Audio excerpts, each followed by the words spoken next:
oogenesis समजून घ्यायची आहे. हे बघा, हे जे मध्ये डार्क लाईन दिले ना, तर हे चाइल्डहुडचा पार्ट आहे, म्हणजे लहानपण आहे. हे लहानपण जे आपण म्हणतो, लहानपण देगा देवा, तसं हे लहानपणाची ही डार्क लाईन आहे. सो हे डार्क लाईनच्या वरचा भाग आहे, म्हणजे हे जन्मण्याच्या आधीचा आहे. सो हा डार्क लाईनचा खालचा भाग आहे, हा जन्मण्याच्या नंतरचा आहे. सॉरी, नॉट जन्म, सो लहानपणाच्या नंतरचा आहे, म्हणजे कुठला एज ऑफ मॅच्युरिटीचा आहे. सो हा मध्ये किती वर्ष आहेत, मी थोडंसं इथं तुम्हाला आता वर्षामध्ये पण सांगतो. इयर मध्ये जर क्लिअर केलं तर काय होईल की थोडंसं अजून जास्त क्लिअर होईल तुम्हाला. हे जे इतर आधीचा जो भाग आहे, हे जो टायमिंग ऍजपर्यंत, हे तुमची जन्माची डेट आहे. हे बर्थ ऑफ येस डेट, इथं जन्म घेतलाय तुम्ही ह्या लाईनिंगला, आणि इथून पुढे तुम्ही किती वर्षाचे आहात, तर समजा अप्रॉक्सिमेटली तुम्ही 12 ते 14 वर्षाचे आहात. इथं सुरू झाली तुमची पहिली MC, that is meristem cycle. इथं सुरू झाली. हा जो टायमिंग आहे, हा जन्मायल्याच्या नंतर आणि मॅच्युरेशनच्या आधीचा टायमिंग आहे, डार्क लाईन. आणि याच्या आधीचा जो टायमिंग आहे ऍजपर्यंत, तर ही आपला बिफोर बर्थ आहे, म्हणजे जन्मायच्या पण आधीचा भाग आहे. कळालं का?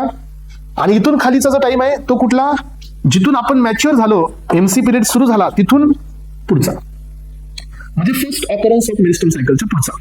मेनार्की है ना, फिमेल मध्ये मेनार्की आणि मेनोपॉज दोन्ही असतात, आपण ते पण पाहूया. मग आता आपल्याला हे समजून घ्यायचे बघा की जन्माच्या आधी आधी काय झालं. जन्माच्या आधी फिमेलच्या ओव्हरीमध्ये ओगोनियम होता, ज्याचा क्रोमोझोमल नंबर 2n आहे. 2n चा अर्थ असतो पेरेंट्स, याच्याकडे 46 क्रोमोझोम्स आहेत, आणि हा असा होता. तर हा ओगोनियम येस मायटोसिस मध्ये गेला, आणि मायटोसिस मध्ये प्रायमरी oocyte तयार झाला, तो पण 2n चा आहे. मग आता प्रायमरी oocyte तयार झाला मायटोसिसनी. मग आता पुढची जी मिओसिस फर्स्ट होती, येस, ती इथं झालीच नाही. म्हणजे काय की इथं झाला मिओसिस फर्स्ट अरेस्ट. मग मिओसिस इथं थांबली, आणि मिओसिस थांबल्यामुळे हे प्रायमरी oocyte सेकंडरी मध्ये नाही गेला. मग हे प्रायमरी oocyte तयार कधी झाला, जन्माच्या आधी. हा प्रायमरी oocyte कधी तयार झाला, जन्माच्या आधी. आणि हा सेकंडरी oocyte मध्ये नाही गेला कधीपर्यंत, जोपर्यंत जन्म झाला. जन्म झाल्यानंतर 14 वर्ष गेले, आणि तिथून पहिल्यांदा जो पिरियड सुरू झाला, दॅट इज मेरिस्टम सायकल, तिथं हा सेकंडरी मध्ये गेला. म्हणजे जन्माच्या आधीपासून ते सो मॅच्युरेशन पर्यंत कोणता अरेस्ट राहिला, this is called meiosis first arrest. Meiosis first ही थांबली इथं. मग आता काय झालं की सुरू झाला हा मेरिस्टम सायकल, म्हणजे मॅच्युरेशन आलं त्या फिमेल बॉडीचं. मग पुन्हा काय झालं, प्रायमरी oocyte कडे किती येण आहेत, 2n आहेत. मग मिओसिस फर्स्ट झाली. मिओसिस फर्स्ट आतापर्यंत अरेस्ट होती बरं का, आतापर्यंत मिओसिस 2 अरेस्ट होती, थांबली होती मिओसिस फर्स्ट. जन्म झाला, तिथून पुढे 12 वर्ष गेली, तिथून पुढे ज्यावेळेला मॅच्युरेशन आलं, मेरिस्टम सायकल सुरू झाली, तिथं मिओसिस फर्स्ट तयार झाली.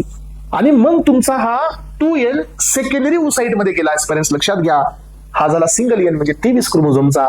आणि ह्या ठिकाणी पहिली पोलर बॉडी तयार झाली, छोटी वाली, आणि ही पोलर बॉडी डिजनरेट झाली. तुम्हाला माहिती असू द्या की आपल्याकडे एक स्पर्मॅटोगोनियम 4 स्पर्म सेलला बनवतो, पण फिमेल मध्ये एक ओगोनियम फक्त एकच एग सेलला बनवतो, बाकीचे 3 डिजनरेट होतात, म्हणजे मरतात. लक्षात ठेवायचं सगळ्यांना हे. मग आता जो सेकंडरी oocyte तयार झाला ऍजपर्यंत तुमचा, त्याच्याकडे आता n आहे.